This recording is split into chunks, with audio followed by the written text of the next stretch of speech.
Hi everyone, we're up to tutorial 9, question 3.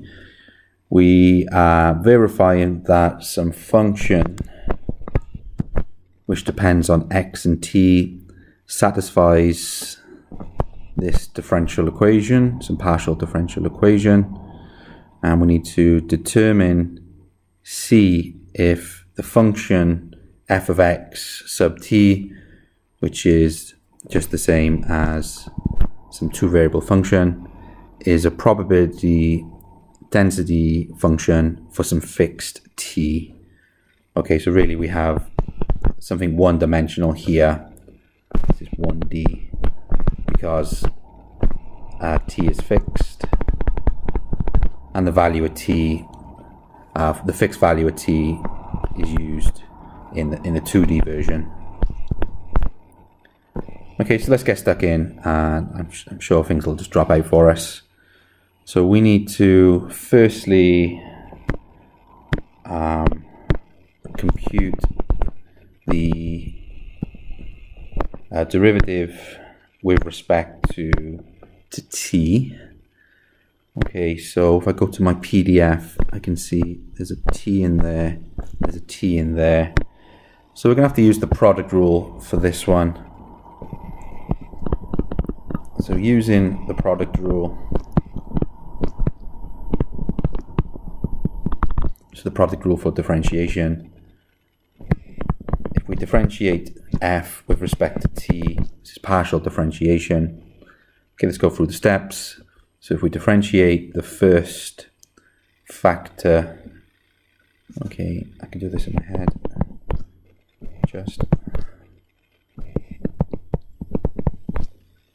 we get that. Have I done that right?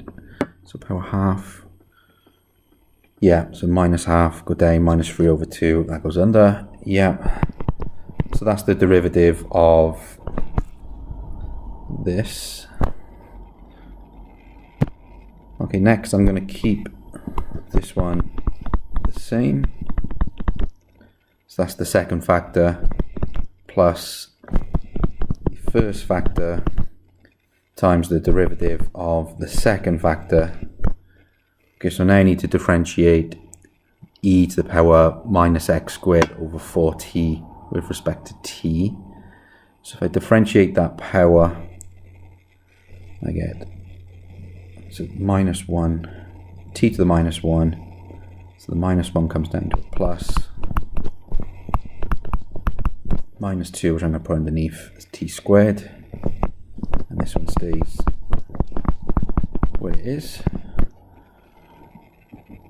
Okay, so that's the derivative with respect to t. I should simplify this a little.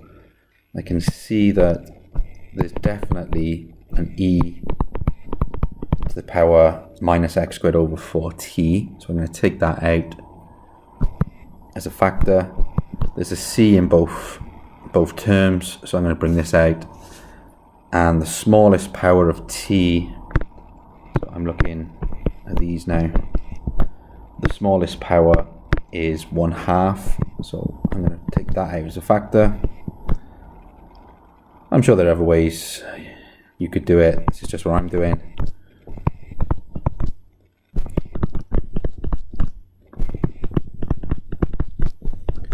And that is df dt in what I believe, well for me, in the simplest form. Okay, so that's the left hand side of the equation I'm trying to show. Now the right hand side, so let's just show what I'm doing. So now I'm calculating this one, so I'm going to calculate d2f dx squared. So I need to differentiate this with respect to x 2 times. Well, x only appears up here, so that makes life a little bit easier. Just need to use the chain rule to solve this one. Okay, so now differentiate with respect to x.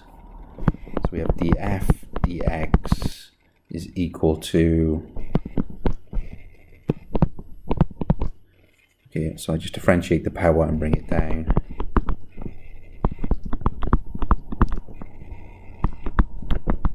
Which is this one. I think I'm going to simplify that. Hopefully it'll be easier later on. Okay, and again, differentiate again with respect to x. So we have d2f dx squared. Oh, okay, so now that's a bit annoying. We have x's here and here, so we're going to have to use the product rule.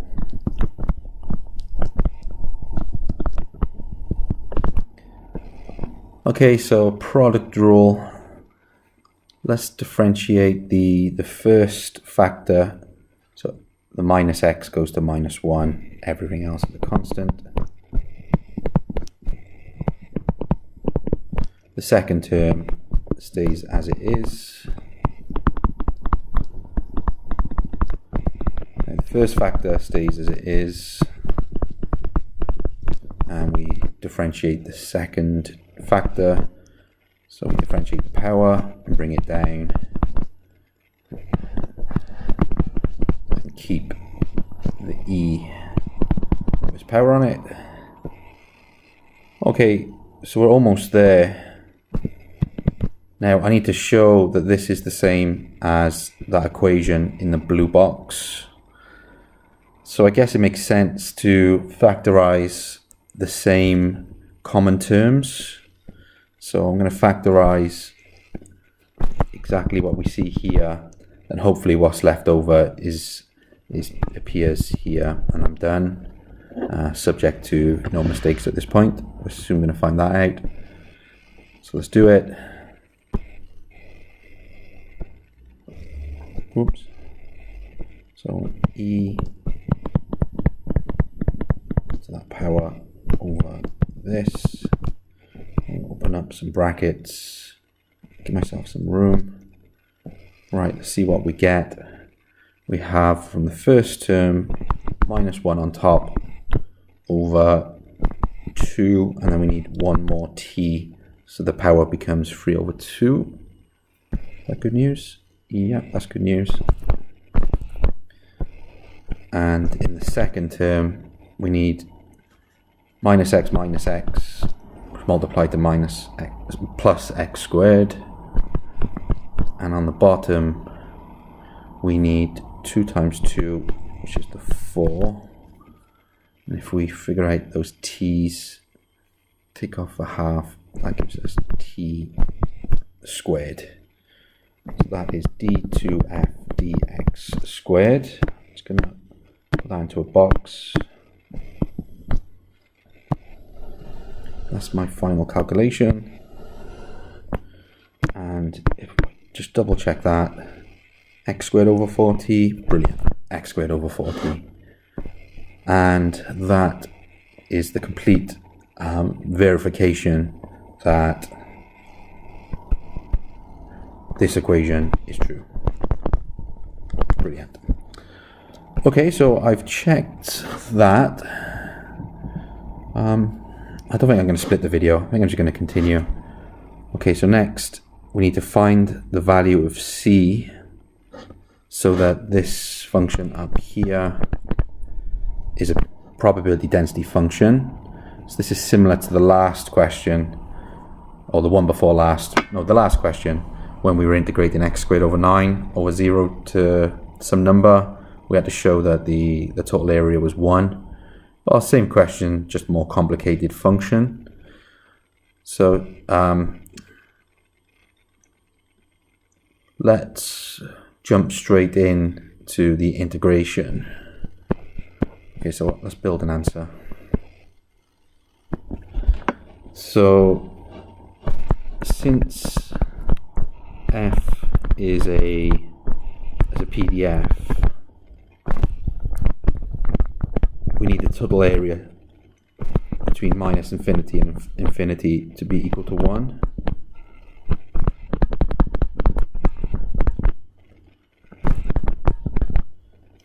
Okay, t is just some fixed number, so actually we can just think about this as a constant.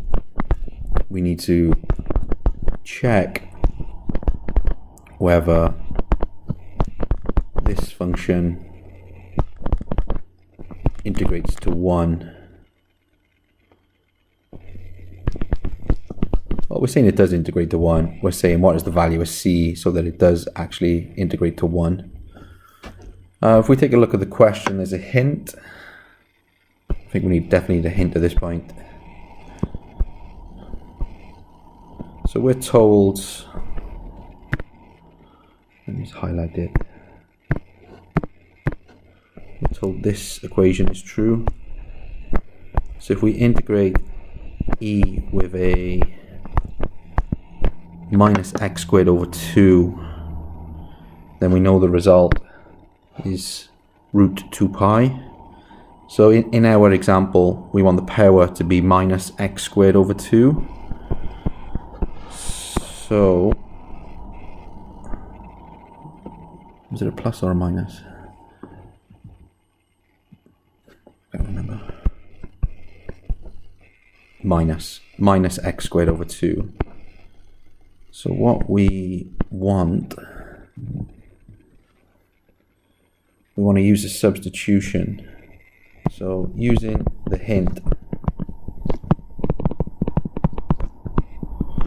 we should make the substitution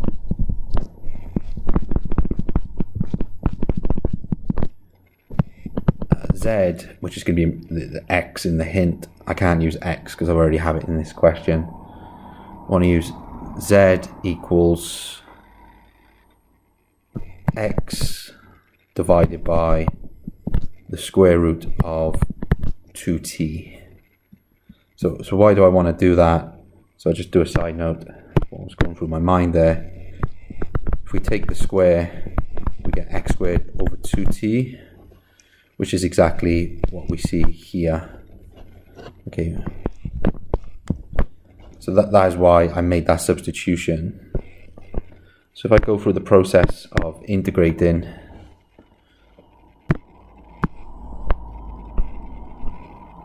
need to make some room. So I'm going to now rewrite the question in terms of z. So let's calculate dz. Well, dz dx is 1 over the root of 2t. So I'm not sure the best way to write this at the moment. So let's say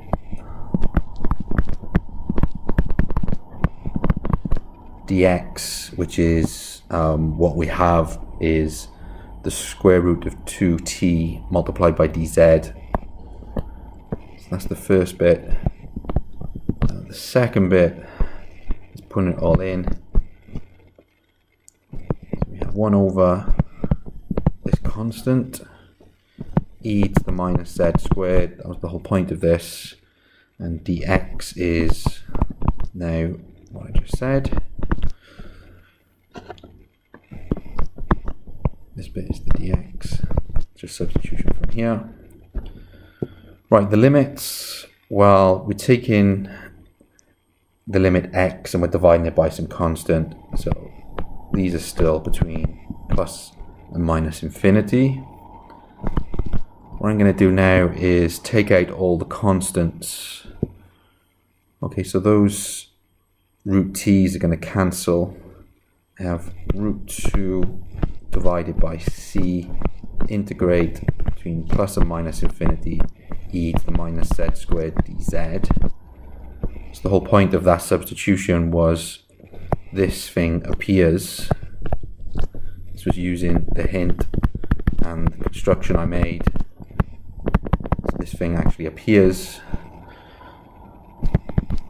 So what we have is how shall I write this? Maybe I'll write it here. We know that integral using the hint is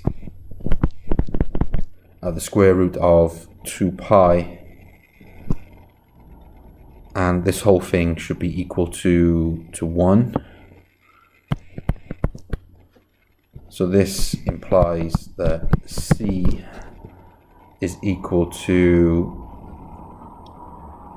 okay, so root 2, so that's 2 root pi, and we're finished. Brilliant.